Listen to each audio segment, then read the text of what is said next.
even get to cross.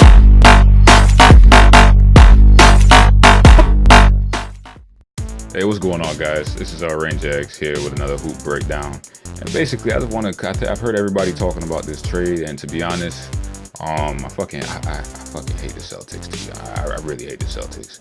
These motherfuckers, they trade away all their franchise players. Like Paul Pierce, that man just wanted to retire a Celtic. They traded that man away after that man was a superstar for them for over a decade. I mean, I just don't like how they treat their players, man. They're greedy as fuck.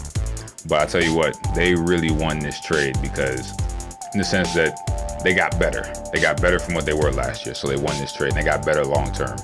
Because I mean, everyone thinks that Isaiah Thomas, he had an explosive year last year.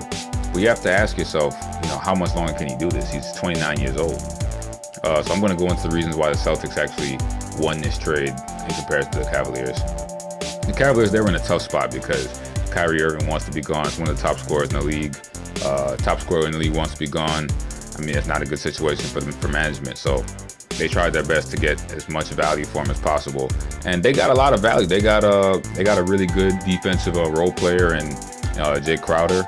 They got a center. Hopefully that center can blossom, because right now they have no big man, and the Cavaliers can't compete with the Warriors right now or anybody in the West because they have no big man. They keep trying to out small ball the small ball known Warriors, and that's just not going to happen. So the Cavs in this trade, they didn't really get as much as they probably thought they were going to get, because Isaiah Thomas, his scoring is much different from Kyrie Irving's scoring.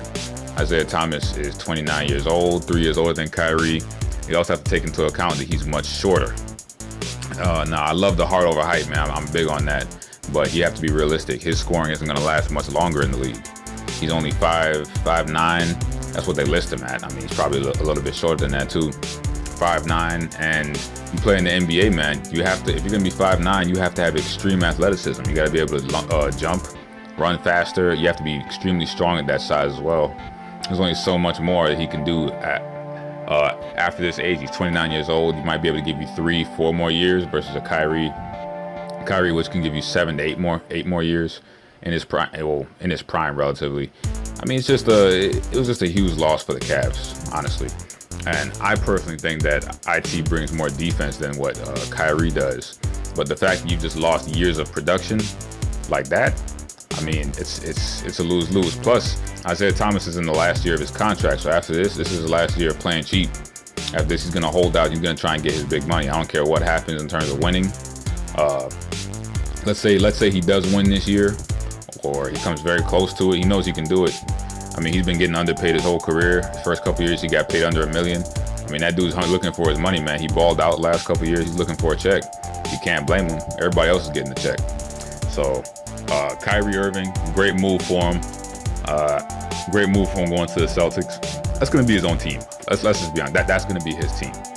Now, personally, I think the Celtics are still going to lose in the playoffs. These motherfuckers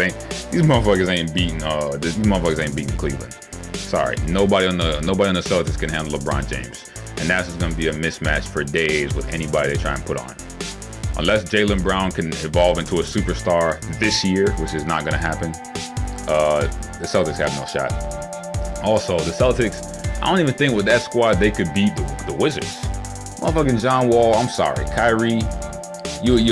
Kyrie's nice as fuck with the rock. Kyrie is nice as fuck with the rock. Never get that wrong. He's the nicest handles in the league by far. He is not beating John Wall in a one-on-one matchup in any series. I'm sorry. John Wall is gonna bother that man the whole round. He's gonna be taking Kyrie to the rack. He's gonna be bodying Kyrie up. He's gonna be blocking his shots.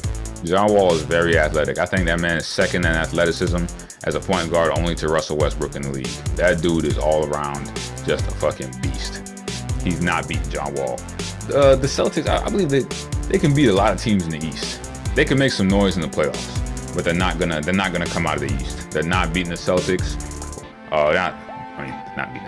They are the fucking Celtics. They're not beating the Cavs, and they're definitely not beating the Wizards. I'm saying not beating the Wizards because between Bradley Beal and John Wall, those two boys are tired of getting disrespected, and they're hungry as fuck as guards. Also, I just want to point out, why the fuck didn't Cleveland trade Kyrie to the Suns for Eric Bledsoe? Eric Bledsoe is nice as fuck. He's not a small guard. He's a relatively average sized point guard, but he brings you decent scoring and he's gonna bring you pretty good defense as well. Eric Bledsoe will be the perfect guy for that team, man, because his contract is still gonna run on. Isaiah Thomas could jet right after this year, and they virtually lost Kyrie for nothing. I mean, a 1-year show, a 1-year run with IT. I'm just saying that the Cavs, they got to work on their management, man. They're bringing in a whole bunch of names, but they don't know how to keep them. They don't know how to work them in together. And if they're not careful, the Celtics, 2-3 more years of building, they might be able to knock them off. They're not going to knock them off this year, but next 2 or 3 years, they build properly around Kyrie, and they actually give him help. That team could be really fucking dangerous. Because I think if Kyrie had his own team, he'd probably start playing defense, because LeBron not going to be there to cover for him. A lot of players aren't going to cover for him anymore. He's got to kind of, when you're the leader of the team, you got to be ahead of the team. Everybody follows as you do. So I think Kyrie will probably step up, because that man says he wants his own team. He sounds hungry, and he looked hungry in the finals every year he's been in. So hopefully he makes that step, man. He takes that step and brings basketball back to where it should be, where everybody kind of is doing their own thing as a superstar on their own team. That would be nice to see. But honestly, the Celtics won this trade. Big ups to the Celtics, even though I hate them. I hate them as a franchise, and I don't get along with too many Celtics fans when it comes to this basketball talk. They love bringing up stupid arguments about Bill Russell on these rings and shit. I just don't like the Celtics culture, but I will say this, these motherfuckers, they won this trade by far. Isaiah Thomas, no disrespect to him as a player, but they just didn't get the value. They made so many wrong moves with this trade. They just sounded desperate. The Cavs. The Celtics made all kinds of pluses this trade right here, even though they only got one player. And just in terms of longevity. All right, but I'll make sure I put up the next video, the Kobe video, pretty soon. Yes, I'm gonna. I revealed it. That's who I'm gonna be covering in that the disrespect. I believe this guy gets disrespected way too much. But this is Range X. It's been a good hoop breakdown. I'll catch you guys later.